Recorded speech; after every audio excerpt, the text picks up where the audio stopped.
first one that I want to tell you about relates to soil fumigation. A few years ago, I see that there are some of the EPA brochures for the changes in the soil fumigation requirements.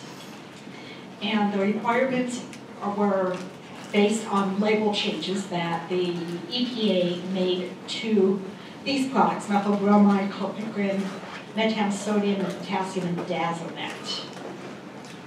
And they were quite extensive. And the main thing that I wanted to tell people about today was that the changes included applicator training requirements. And there's two ways that people can get these training requirements that they need in order to purchase and use these products. One way is if somebody is a commercial public applicator, they can take the category exam through the state of Oregon. And I know that that's everybody's favorite thing to do is to take an exam. But that's one way. If for some reason you are an applicator in Idaho or Washington, you can take the exam in either of the 3 states and get reciprocity within the 3 states for that one exam.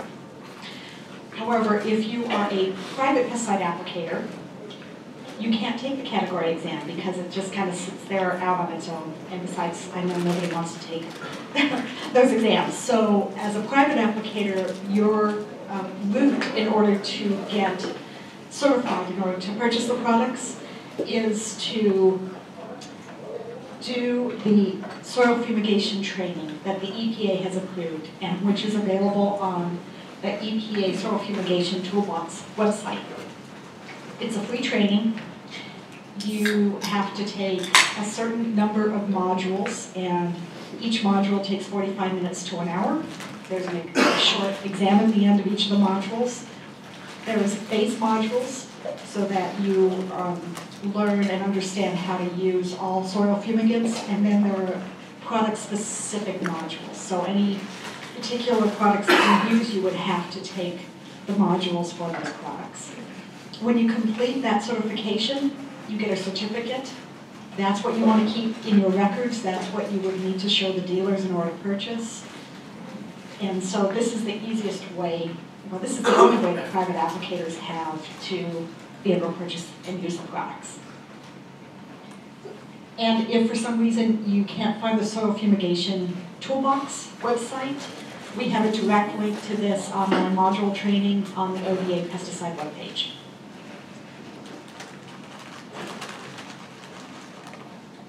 Another change recently, and I'm sorry if some of you got this a few weeks ago at OHS, but there's a few differences, not a lot. I did want to talk a little bit about metaldehyde, slug bait. It's an older product. It's been around for quite a while. It was actually registered before EPA was a department. It was registered by the USDA initially.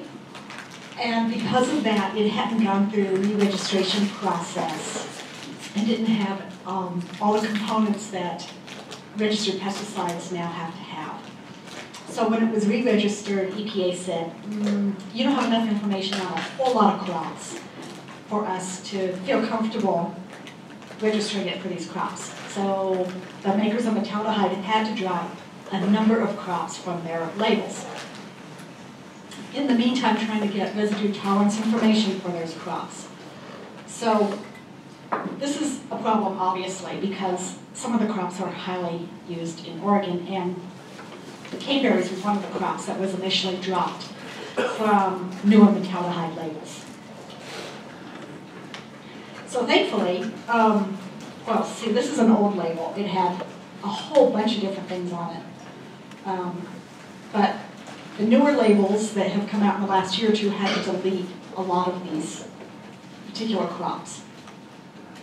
But thankfully, through the work of many people, most of the crops have come back onto the label. But the issue is that you may have old product with all the uses on it. You may have midterm product labels that don't have your particular crop on it, and then you may have new labels. So you have to follow the label that's on the product that you're currently using. So you might want to take a quick peek at your metaldehyde labels. Caneberries and caneberry crops are back on the labels now, the newer labels. There are still some crops that are not on there, and we are dealing with that. So, the other thing is that the labels that contain raspberries and blackberries on it may be in short supply. So, you just want to, watch out to see what you have.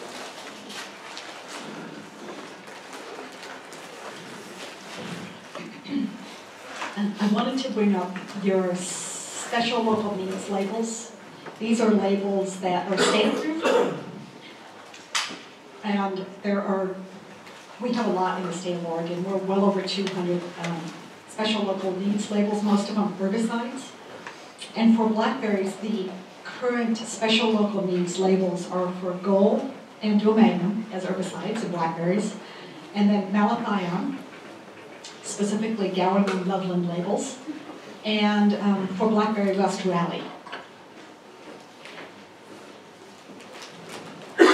And special local needs labels, you probably know this, but just to reiterate, since I'm the regulator here, special local needs labels are registrant specific. So if malathion has multiple labels outside of Gowan and Loveland, you cannot use those as the special local needs. They have to be either the Gowan label or the Loveland label. Raspberries, the special local needs that are currently out there, or is Cryolite bait. Is that even available? Yeah, that's what I figured. Yeah, it hasn't been available for a while. I'm not quite sure. I'm assuming we have it still for people who may have product. Once again, gold and dual magnum for herbicides, malathion, and then Chateau for Nambury raspberries. Okay, this is kind of a big issue here. This is a large majority. The rest of my talk is going to be on pollinator protection. As you are all aware, it's kind of a big story in Oregon in the last 6 or so months because of the bee deaths that took place in Wilsonville. And I can go on and on about this. It took over ODA for quite a long time this summer. But because of those bee deaths and those cases, there are a lot of changes in pollinator protection at both the federal and the state level. And this is a little old, but there is still ongoing work that's taking place at both the federal and the state level of pollinator protection. I'm going to talk to you about where everything stands currently and where things may move. Just briefly, for your awareness, though this is probably not going to help you much as raspberry and blackberry growers, but ODA's response to all of the pollinator issues and the neonicotinoid use relating to dinotefuran and imidacloprid, the two active ingredients that were involved in the cases, was to make, we are requiring a specific label language on all dinotefuran and imidacloprid labels that have foliar uses. And these are going to be on your regular product labels. And it's going to say, do not apply this product by any application method to lindens, basswood, or tilia species trees in Oregon. Obviously, if you're not making applications to tilia trees, this is not going to affect you. But one of the issues is that because we are requiring this, and it needs to be on the regular label, this statement is holding up registration of many dinotefuran and imidacloprid products in Oregon. Okay, so that's one issue. The other issue is that besides us requiring that label statement, the federal response to neonicotinoid pesticide use of these 4 products is to, once again, specify label changes. And the label changes have to, EPA specified that they were to be completed or in process no later than February 28th of this year. And they told all the registrants this last October. So they required all the registrants who wanted to register their products Of these four neonicotinoid pesticides, dinotefuran, imidacloprid, clethianidin, and pyrimethoxam, to make the label changes, or take uses off of their label, or cancel their products. Let me show you what some of these labels are going to look like, or do look like, because we are seeing labels come through now. The boxes will have bee advisory statements in boxes, and they will carry an icon, a bee hazard icon.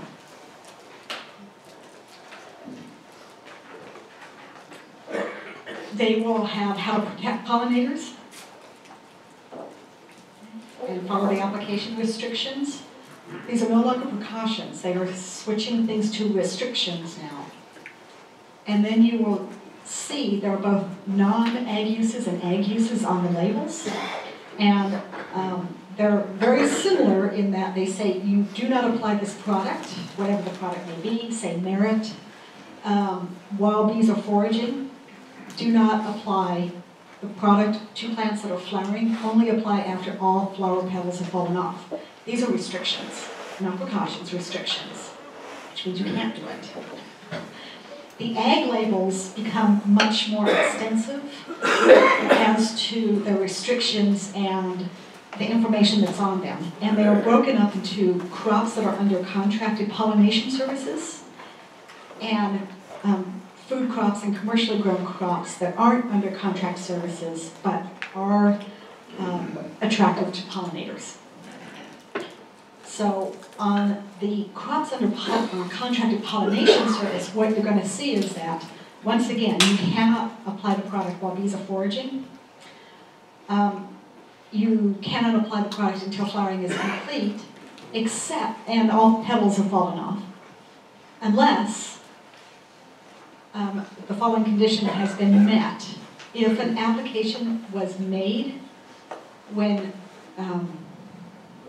managed bees are at the treatment site, you have to notify the beekeeper within 48 hours, at least 48 hours before treatments are made, so that they can remove the bees or protect them in some way. So there's similar restrictions to the ones that don't have contracted service, but that are attractive to bees though. And these restrictions say that you can't make applications to the area until after sunset, or if the temperature is below 55 degrees, or unless there is a public health warning listed. Those are the only times that you can make applications if bees are foraging, or actually not even while bees are foraging, only if your crop is still flowering or the petals haven't fallen off, then you can only do it here. Making sense? So if you think this doesn't apply to you, as I mentioned, it's 4 neonicotinoid pesticides.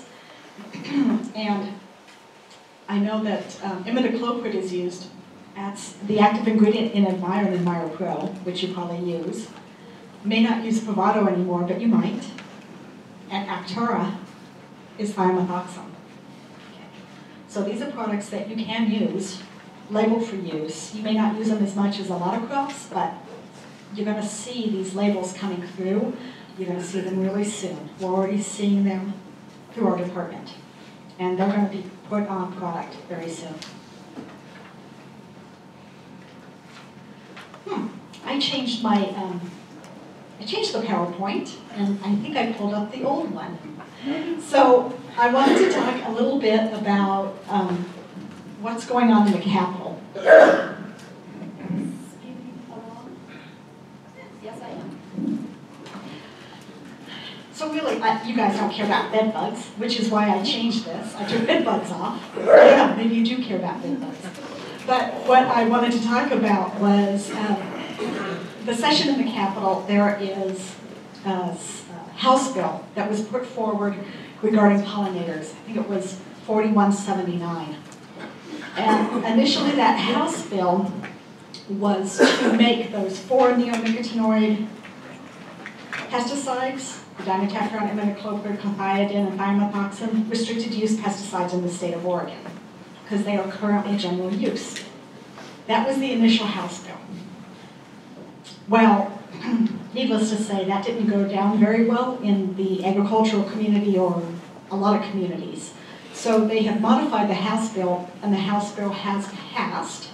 This is called House Bill 4179. It's called pollinator protection. What is going on is that this bill has specified that the governor begin a task force made up of 10 individuals, the Speaker of the House, the head of the Senate, and appointed 8 other members of mostly agricultural community to work on the task force to look at pollinator protection, to look at what other states do to protect pollinators, what we can do in the state of Oregon, or what we currently do in the state of Oregon to protect pollinators, figure out a way to get more information out to everybody about how to protect pollinators, and to write a report to the governor on all of this information.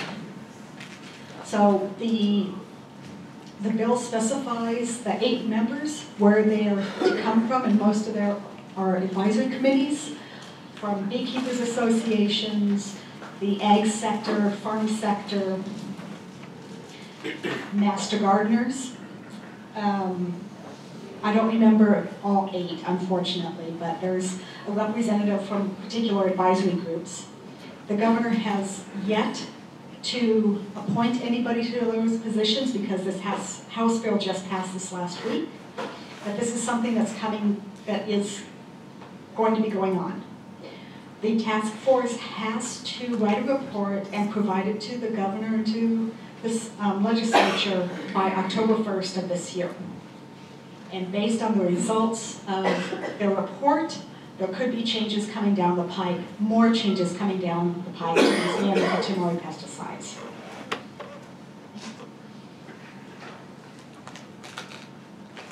So if you want to find out more, if you want to read about this House bill, or you're interested in other bills that are up this session or other sessions, you can access the information on the Oregon State Legislature website, and you can go to what's called ORLIS, this right here. And in ORLIS, you can put up here, you can pull up a bill number, or you can pull up information on, I pulled up by text, and I just put in the word pollinator, and it pulled up this House bill. And it actually has a copy of the House bill as it was read, and it tells you what happened and when it happened. And if there's anything ongoing, it will tell you when there may be public hearings, all the information that you could probably want. So, are there any questions about that? See, I told you I could be speedy. No questions? I've always got some. Okay, good. Do you see this pollinator thing? I mean, it's just getting started, isn't it? Yes, Are we going to see restrictions on fungicides, other insecticides? What's the trend? Did everybody hear his question? With the whole pollinator thing, where's it going to go from here? There is definitely a lot of unhappiness about the thought of state restricted use pesticides. We currently in the state of Oregon don't have any state restricted use pesticide. We follow the federal standard for restricted use pesticides. It just depends. I mean, at the Department of Agriculture, we have to remain neutral. And so we don't have a whole lot of say in what happens. We are asked to advise usually, and then we are told what needs to be done. So there is going to be a lot of discussion about pollinators. It could be that at the federal level, EPA may decide somewhere down the road to make these restricted use pesticides. They will, I'm sure, be adding restrictions to other neonicotinoid pesticides besides these 4. They have not yet. I'm sure that's going to come. So, see, the middle grid is the one that comes to mind, and others. Yeah, this is not going to go away. This is now But there is a fair amount of pressure coming from urban areas and non-ag areas. Yes, yes, yes. Yes, there was a lot of discussion. The House bill that I was just talking about was put forth by a representative out of Portland. It wasn't in an ag sector. And this bill also came up because there was a bill at the federal Senate, I believe, to make those pesticides restricted use, and it did not pass, it did not go anywhere, and when that happens, it often comes down to the state level, which is why we now have this House bill, and the task force is one of the reasons why we have that. But yes, there is a lot of pressure from multiple areas, usually not coming out of the ag sector. Yes? I noticed when you were talking about the different product names that you used the word foliar apply a couple of times. Is it not also true for the soil applied material? Yes, so the question was, I talked about foliar applied versus, does this not relate to other applications like trenches, soil trenches? If it's being taken up, it depends on the product, but usually if it's being taken up by the plant on the linden applications, not just to speak to that one specifically, the Oregon restriction, that is to plants. So that could be soil drench to a plant, basal bark application to a plant. It's not specifically foliar. It is a restriction against any use on lindens by any method. The federal restrictions, I have to think. If I've seen any that have come through with anything other than foliar applications.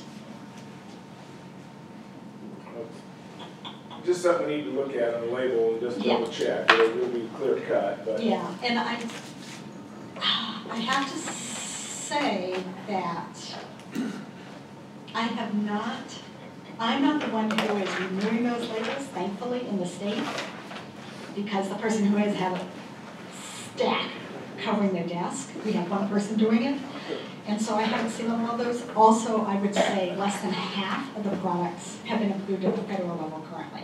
So we haven't seen a whole lot of product labels come through.